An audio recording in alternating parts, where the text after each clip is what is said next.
আইনজীবীদের নিপীড়িত এবং বঞ্চিত জনগণের পাশে দাঁড়াতে হবে। শনিবার কংগ্রেস ভবনে অনুষ্ঠিত ত্রিপুরা প্রদেশ কংগ্রেস লিগ্যাল ডিপার্টমেন্টের গুরুত্বপূর্ণ বৈঠকে আইনজীবীদের প্রতি এই আহ্বান জানান পিসিসির সভাপতি আশিস কুমার সাহা। নিপীড়িত ও বঞ্চিত মানুষের পাশে দাঁড়াতে আইনজীবীদের সক্রিয় ভূমিকা নেওয়ার আহ্বান জানালো প্রদেশ কংগ্রেস। শনিবার আগরতলার কংগ্রেস ভবনে ত্রিপুরা প্রদেশ কংগ্রেস লিগ্যাল ডিপার্টমেন্টের এক গুরুত্বপূর্ণ বৈঠক অনুষ্ঠিত হয়।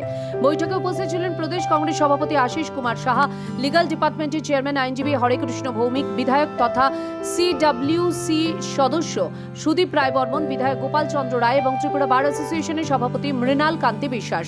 বৈঠকে সভাপতি আশিস কুমার সাহা বলেন, লিগ্যাল ডিপার্টমেন্টকে আরও শক্তিশালী সংগঠিত করে রাজ্যের প্রতিটি প্রশাসনিক জেলায় আইনজীবীদের প্যানেল গঠন করতে হবে। জনস্বার্থ সংশ্লিষ্ট বিভিন্ন ইস্যু ও দুর্নীতির বিরুদ্ধে সাধারণ মানুষকে সঙ্গে নিয়ে আইনি লড়াই জোরদার করার নির্দেশ দেন তিনি। শুধুমাত্র আত্মপ্রকাশ করাই নয়,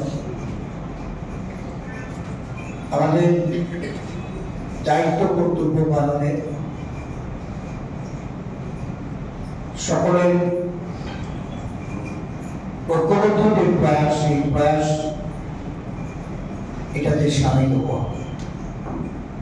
গত বছর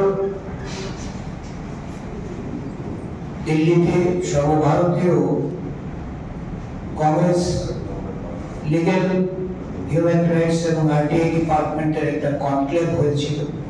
সভায় বক্তব্য রাখতে গিয়ে সিডব্লিউসির সদস্য বিধায়ক সুদীপ রায় বর্মন বর্তমান সরকারের তীব্র সমালোচনা করে বলেন, দেশে সার্বিক লুটপাট চলছে এবং অর্থনীতির উপর ধারাবাহিক আঘাতের ফলেই আন্তর্জাতিক বাজারে টাকার দাম তলানিতে গিয়ে ঠেকেছে। বহু বিদেশি বিনিয়োগকারী দেশ ছেড়ে অন্যত্র ব্যবসা স্থানান্তর করতে বাধ্য হচ্ছেন বলেও তিনি অভিযোগ করেন।